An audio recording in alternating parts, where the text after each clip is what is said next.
سلام عرض ادب خدمت تمام بینندگان عزیز. این کانال پریسا و سجاد است. هیچ کسی اینجا وجود نداره.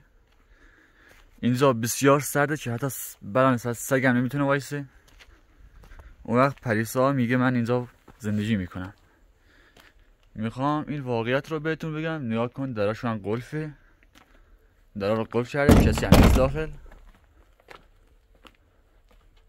این یکی دیگرش چه قلفه. هیچ کسی اینجا وجود نداره. پس فریب سجاد و همسرش پریسا رو نخورید.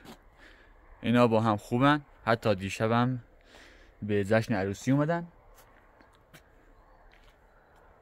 اگه که فیلم و سجاد فیلم عروسی رو بذاره داخل کانالش، متوجه میشی که حرفای من حقیقت داره. و خلاصه کل ماجرای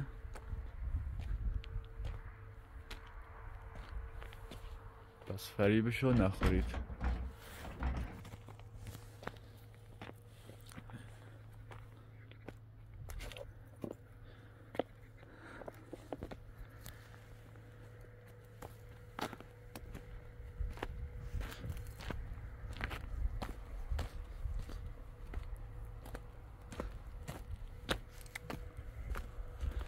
در قلفه.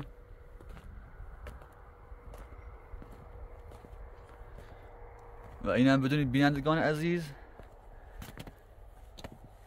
این خونه رو با پول شما ساختن. یعنی خودشون 1 ریال 1000 تومانی هم اینجا هزینه نکردن. پس فریب این حیله‌گرا و توطئه ها و فریبکارها رو نخورید.